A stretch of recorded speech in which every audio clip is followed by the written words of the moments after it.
Hi! In this video for Clip Studio Paint's Tips of the Month contest, we'll be going over cyborg or humanoid robot designs. I will cover some tips for you on how to draw and design humanoid or cyborg heads, arms, and legs, some color and painting tips, and we'll end it off with a full process look of creating this picture, from the concepting phase to the finish. Let's get started. Okay, let's get started with the head, probably the most important part. I'll just start off by saying you don't have to be an expert at human anatomy to start having fun and making sci-fi, humanoid robotic heads. I still have a lot to learn myself about anatomy. However, it will be really helpful to just have a solid, basic understanding of the head. Things like the planes of the head, like the side plane, front planes, top planes, and bottom planes. So here's the basic head. I've just color-coded very abrupt transitions between the side and front planes of the head. Widest part of the front plane being the cheekbone area, and the narrowest part being the chin. And you can stylize this in a lot of ways. Here it is another time, with the left side a bit more boxy than the right. Already just making the head more structural and boxy with these hard lines makes it look robotic. But also, if we know the planes of the head, it's possible to draw contour lines. For robot designs, one common aesthetic choice is to show these contour lines. Maybe it's a part of their head that got replaced with panels and machinery. Like this old man I'm drawing. That line going from the eyebrow to the back of the skull, it's a good choice to put this kind of robotic line here, since it also marks where the front plane meets the side plane of the head.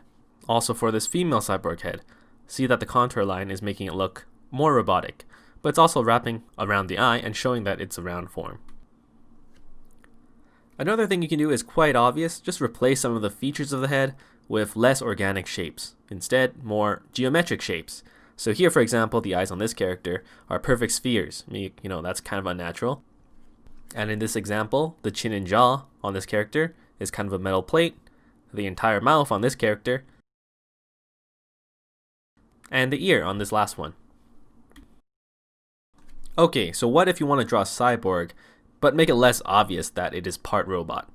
Now we get into expressions. One of the most alive and organic things is the ability to communicate emotions through body language and facial expressions. So even if we have a very human-looking face, if it's neutral or emotionless, we think of it as robotic. So just drawing a very emotionless face, we don't have to add much detail to make it scream, "This is a robot." Maybe just an antenna here or some symbols here or there. We don't want to limit ourselves though. So if we do want to design a very human-looking robot, and we want it to emote, how can we still get it to appear like it's a robot? Well, one thing to know about facial expressions is that many facial muscles are activated to perform things like smiling, getting angry, getting surprised, more than you might think.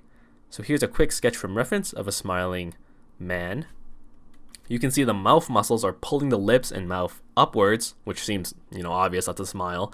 But as a result of this, the cheek area, it bundles up, indicated by this round shading right here. Additionally, the lower eyelid moves slightly up, and we can get these crow feet wrinkles in the corner of our eyes.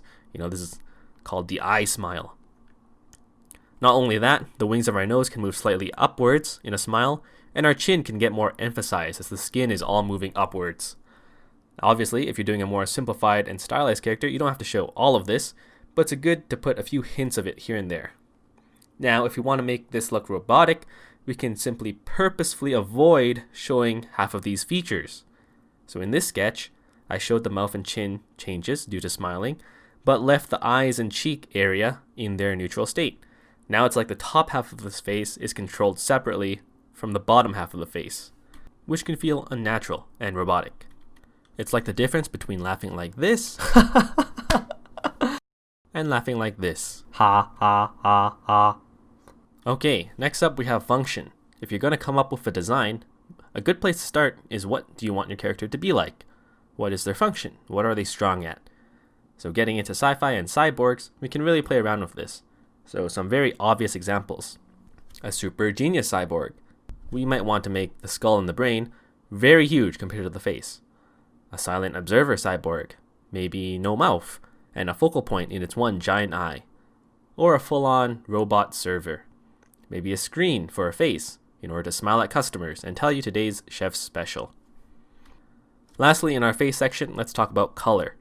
Something I learned recently that will help in painting human faces is that it's common to see color zones in the face. There's exceptions, of course, but in general, we have the forehead, which is usually pretty neutral, the nose and cheek area, which are more red, and the mouth and chin area, which is a little bit cooler. For males especially, it can even go so far as to look green or blue here. For a cyborg look then, we could make them appear less alive and less organic by not showing this color variation. Instead, it might be good to choose a very desaturated red or yellow as the overall skin tone. This makes them feel a lot less alive, kind of looks like a zombie. So to get that robotic feel, it can also be a good idea to complement this dead skin tone with very saturated colors. It's very rare to see saturated purples, neon greens in nature, so these might be good choices. But really, putting any saturated colors in a few places, like there in the eyes or something like that, bam, instant cyborg. Cyan and magenta are especially commonly used and probably a bit overused, but hey, it works. Okay, let's take a look at the rest of the body. When designing a cyborg, we can also be very creative with what the arms and legs are going to look like. The main common pattern you see for robotic hands, arms, and legs, and feet is an emphasis on how it's connected, the joints and muscle groups. These connections aren't as evident in an alive, organic thing because there's skin and fat covering all of it up, but for a cyborg, you really want to emphasize these connections to make it look as robotic as possible. For hands and arms, think of what the shoulder, elbow, and wrist connection look like, as well as all the individual finger segment connections. Again, we can think about function just like the head. Do we really need a set of fingers on our cyborg? Or would a hook or a blaster fit better? Are the joints detachable? Are they held up by wires or screws or something else?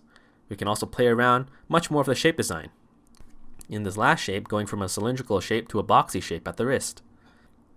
Take a note that with this emphasis on connections, it might be a good idea to keep the detail everywhere else toned down so that we can create this contrast of lots of detail and fewer detail, and our viewers' eyes focus on where it matters.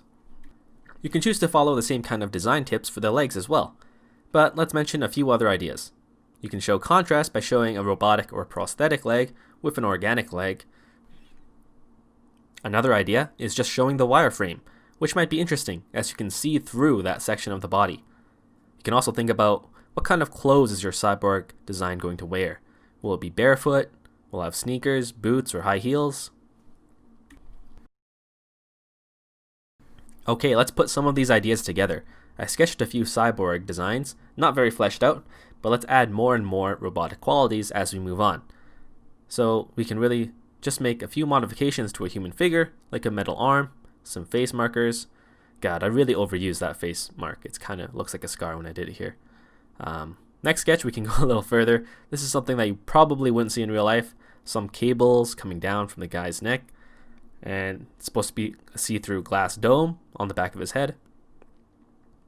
Okay, and the next sketch. Unlike the last one, this is starting to play with and exaggerate human proportions. Definitely wouldn't see this long of a neck or that long of a head. And the 3 eyeballs. But it still reads as human-like because it still has those common structures. A head, torso, some arms and legs. Lastly, I don't even know what I was thinking here. I mean, it still has a head and arm, I guess. But yeah, obviously the furthest from human. Speaking of which, there's no hard rules or anything for any of this stuff, like most of art. So feel free to be as imaginative as you can be. Take inspiration from not only other art out there, but real life, things directly related, like prosthetic arms and legs, to even unrelated things like your microphone, your computer, or a printer. That's always a good way to come up with new, but also believable and practical designs. Now, let's take you start to finish for my designing process for this picture that I made. So, before I even started this illustration, I knew I was going to make this video tutorial, and I did some research. I gathered a bunch of references from all sources. Art from feature films, animation, video games, and some technology from real life too. Then I did very quick studies of them, setting a timer for 5 minutes max before I move on to the next one, and taking some notes of some common patterns and design patterns I saw. You should always dedicate at least a little bit of time for research. Even if you're on a tight deadline, a quick 30 minutes can go a long way. Next up, without looking at my references or studies, I do a few compositions to generate ideas for this illustration. And for these, I also set on a timer for 7.5 minutes. Why 7.5? Just because, I wanted to get done 8 compositions in the hour that I had. You can kind of tell I'm a timer kind of guy, and you don't have to work like that. For me, it just helps to stay focused for that entire hour, and I don't feel like it's as big of a commitment, because if I don't like a picture, I just think, screw it, I'll be done and move on in a few minutes anyways. So there's a lot less pressure. And even at the end, if you think all of them suck, there's bound to be one that sucks the least, and you can be happy about that. So if we take a look at all of these sketches I made, I can see that they vary a lot. I didn't really have a solid idea going into it, other than I wanted it to be a cyborg, and I wanted it to be focused on the character, with maybe a simple background in it.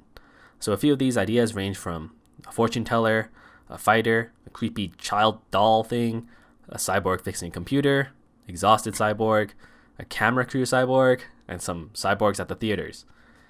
And these are all just notes in case I can't decipher my messy scribbles if I stop and I have to go back to this again.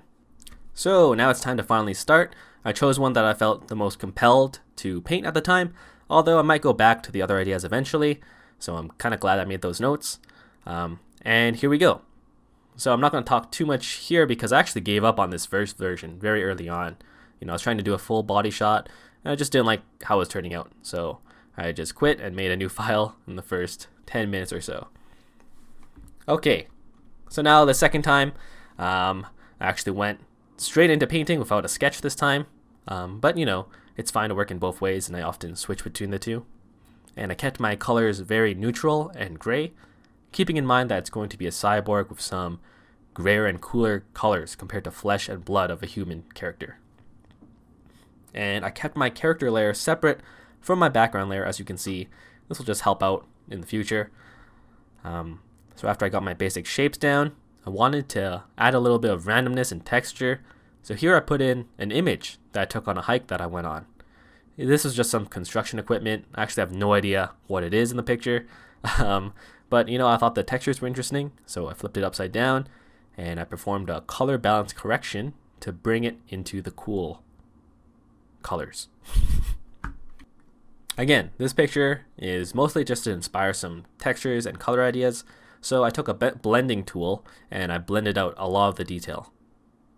Now I just continue to work on the color, the character.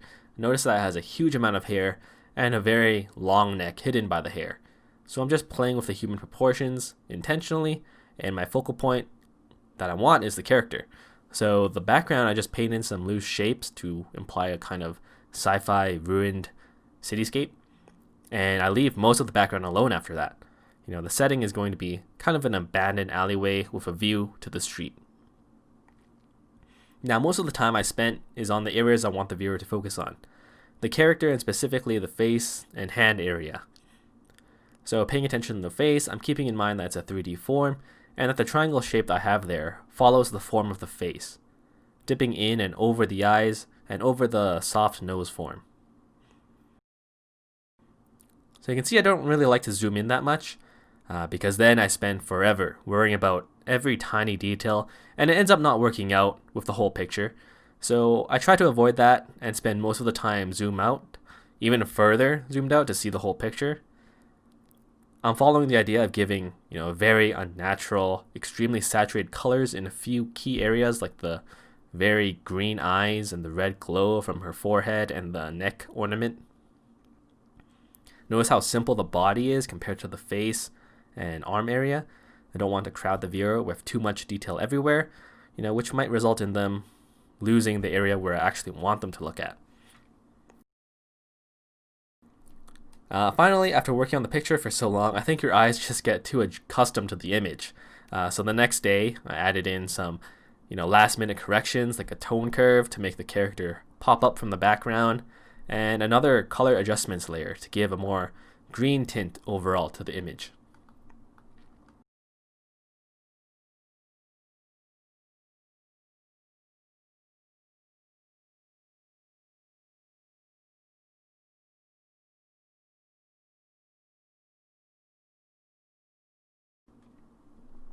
And there we have it, the finish.